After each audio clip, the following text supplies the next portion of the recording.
Hello everyone, welcome to my channel. I'm Rebecca, this is Rebecca Reacts, and today I'm reacting to a video called India is becoming its own Silicon Valley.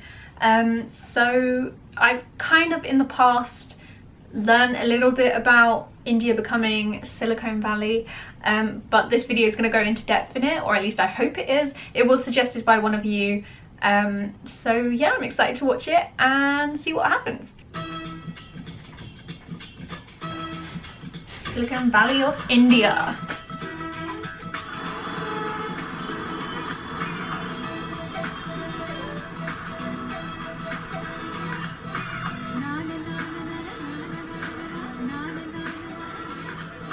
Good morning all. So what is telemarketing? Selling products over telephone. Social graces. What are social graces?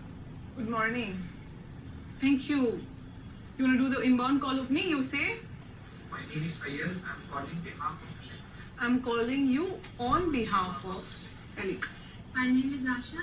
How can I help you? How may I help you? Good morning. Welcome to Dr. Wellness. My name is Krishna. How may I help you? Perfect. This is a call center in Bangalore. Call centers were among the first outsourced tech companies to appear in India, and they're still here. Good morning. This is Krishna. How may I help you? The location of BFW in Bangalore. Call center work has been outsourced from America to India for decades, but this call center is different Hello? because many of their clients are actually Indian. When we actually looked at the growth of India, there were a lot of domestic companies that were actually, growing. You decided to do just the domestic market, just companies that are in India. Correct. And that actually did wonders. The fact Can that imagine it Transact did, yeah. Global has found success by serving largely its own market is an indication of just how far the market has come. India's IT sector has evolved so far out of its call center beginnings that it's now a $150 billion industry. This is the corporate headquarters of Emphasis, one of the biggest IT services firms in all of Bangalore. Why did India emerge, and Bangalore specifically, as sort of the site for this kind of growth? We've always had in India a fairly large STEM population, right? We've had a history of mathematics and science and engineering and medicine. Back in the 80s, IBM was launching a PC, Microsoft was launching the desktop operating system, and computers were going mainstream. So there was an opportunity for the Indian talent to be taken to where the work was, which was the United States. As telecom infrastructure became more stable, that led to this development of the offshore services. That provided a much faster way to write software, because if you can do it pretty much 24 hours a day. And then came Y2K. What was the problem with Y2K that India had to face? The problem was the Western world had written programs that couldn't handle 0, at the end. How do you make sure that the computers don't fail when they come across a 0? And that's the year 2000. That's the year 2000. Some members of Wow. Congress are worried that the computer glitch will lead to dangerous problems on the world's infrastructure. That's when a lot Guess of I was our too young to remember that. young I was only 4. showed the world they had the ability to fix problems and do it in a way that you can actually afford. And over the last 25 years, this has kind of become a massive hub for global companies to build software that essentially runs the world.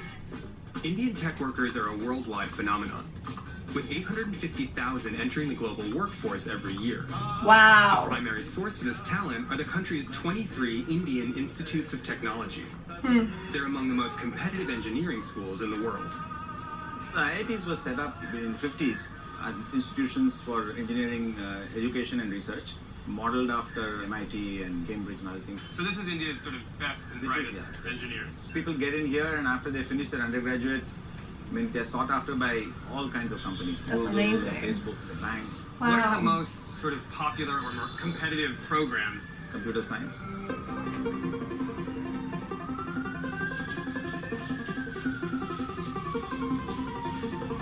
Nerds. Oh no. Nerds that are smarter than me. Yeah.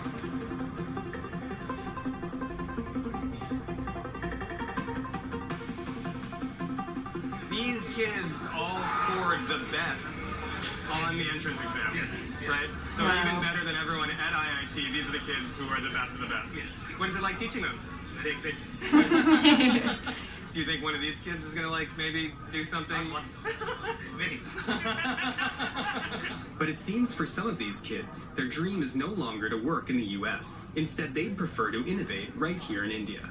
Fair enough. There's an inherent sense of wanting to contribute to India's GDP. Yeah. And there's a lot of emphasis on entrepreneurship and starting on your own. This push towards entrepreneurship has become a primary focus, as basic software engineering skills are no longer enough. In response to this shifting landscape, a number of startup incubators have sprung up to nurture creative ideas out of mathematically That's built minds. amazing. Science and technology are the backbone of Indian education. But if you want to go from a back-end coder to a front office visionary, you got to learn how to sell. So I've come to an incubator for startups called Commencement, which coaches would-be disruptors in the art of the pitch. How important is the pitch? Pitch is the moment of truth. Just having an engineering degree is not enough. If you're going to build the business builders and the job creators of tomorrow, they have to think about the world as a market. Hi. Hello. Hi. I hate pitching, it's so scary. We are coming from a company called Osho Water. Fix my gadgets. Net a bag, change pay. A lot of gadgets are getting introduced to India. Okay. So how we are creating basically a customer convenience through this web portal. We'll just go through a video walkthrough where you can understand how to pay using change pay. Welcome to Paradise Hotel. I would like to stay here for 2 days. Sorry, I don't have money. Do you accept change pay? Yes. I will have to work on that. You do this all the time, right? Right. What is sort of common about the sort of shortcomings of how people tend to pitch ideas like this? Yeah, I think it's the big one is how do you tell a story? This is what you get from people who know too much. They've been an expert in delivering projects, making products in a very corporate environment. But I think we have to also come up with a solid business model which is innovative. Hello, I'm from Music Money Labs. I'm Gopal. We are a music technology company that teaches scales music education. Oh, that It sounds works great. very simply. I mean, you just put it in front of you and you start singing, and it tells you if your frequency is off or if you're off the beat. We show you detailed breakdown of how can you improve, and you can track your progress over time. Sounds Even great. we have so much diversity in music, and my motivation is to build digital infrastructure for the Indian heritage. This is cool because it's sort of like very culturally Indian things becoming potentially like a globally useful product. But also, it takes a non-music person to figure out a new way To do music. Yeah, right. That's Well, it so did take a very interesting, social yeah. Zuckerberg to figure out the social network. Right, So exactly. he's got the stars in his eyes, as you can see. For many of these would-be entrepreneurs, the hope is to one day join the fast-growing list of Silicon Valley-sized success stories, who make up much of India's nascent venture capitalist culture. I'm at a golf club in Mumbai, and I am playing around with one of the top VCs in the country. He's been named one of the 50 most influential business people in all of India, and he's funded some of the most successful online ventures that this country's ever seen. So what was your big, first success back in India? Nice. I was sitting in my office, met one of these sort of fellows who does the traditional matchmaking. Like arranged marriages? Yeah, it occurred to me that why not put this stuff up on the internet? So that idea was born, and we started out with Shadi.com. There you go. What were the next investments that you made? About 2011, I met a young guy called Bhavish, and he was looking at raising some capital for an on-demand cab service through your app. Hola! And so I wrote him a check in 2011, and today, of course, the company is worth close to $5 billion. I have Ola on my Would you say phone. that the tech scene in India is at an inflection point in any fashion? That's Indians have crazy. tasted blood, and given the cultural advantages that India has in many ways, I think it's a foregone conclusion that Indians will drive the coming tech revolution. You're already seeing it. As India's tech sector grows more sophisticated, its entrepreneurs are becoming more ambitious, driving development aimed at saving our lives and the environment. Oh wow! I'm in a operating room. Yeah. Oh, I can actually see my arm. Oh no, it's brown because we're in India. Yeah. That's great. you can do the complete advanced cardiac life support protocol. And you really feel that you're doing it. Oh my God. That's a thing. That's a real thing. That's a real thing. Yes, yes. That's amazing. While many technology companies here are focused on serving the world's economy, I've come to the garage of Altigreen, a startup that's trying to take a hands-on approach at solving some of India's problems. In India, there are 1.2 million people dying early every year because of poor air quality. So what do you guys do? We allow people to take their existing vehicle, bring it into our place, convert it into a hybrid Aha! at $1,000, saving 25% in fuel and 25% in emissions. Sure. Wow. I mean, are you trying to compete with like a Tesla? No. Tesla is still selling $100,000 cars. That doesn't work for India. What we're doing here is we're democratizing the use of electric technology. Amazing. That is amazing. Entrepreneurship is exploding here, with over 5,000 verified startups currently operating nationwide. Wow. Projections are so good, in fact, that the blue chip prospects who originally left India to succeed in America are beginning to return. I understand that most of you guys studied in the US or lived in the US at some point. And so, like, why did you come back? Look at populations in India, right? We are building something that could potentially be used by 1 billion people. And it's a lot like the Wild West. The rules are being made. Bangalore is very, very cosmopolitan now. There are people from not just all over India, people from all over the world, people who've lived abroad and come back. I had a job offer interest from Google New York, but I met some really nice people in Bangalore that time and I thought that why not give it a shot. So you gave up working at Google to come back and do a startup. Wow. Given sort of the increasing amount of like anti-immigrant feelings in the United States, did that contribute to your decision to move here? You know, Trump coming to power has not been good for anybody. Yeah. And I think that is sort of forcing the growth. Well, guys, to Bangalore, to coming home, to making something happen. To many, the future of technology doesn't lie in Silicon Valley, but in places like Bangalore. Recent evidence suggests that this is already happening, as emerging economies like India's make up almost 60% of global GDP, according to the IMF. Opportunities abound. Software, where all the value addition lies, is now our calling card as a country.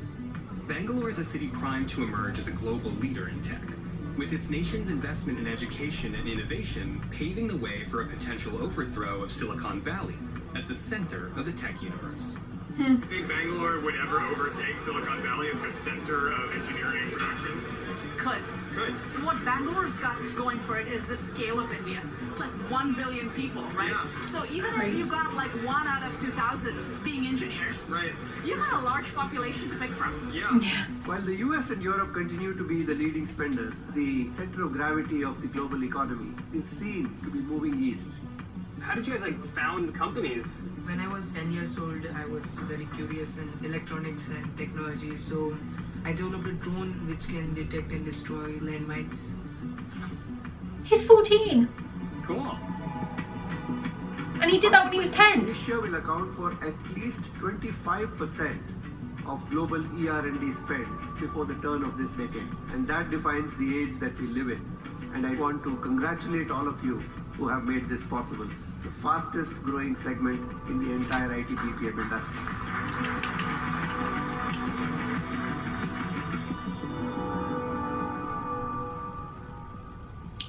Wow, that was so cool.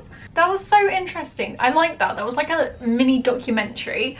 And I learned so much. I just can't believe right at the very end, the young boy who was 14 years old, and he said, yeah, when I was 10 years old, I made a drone that could detect landmines.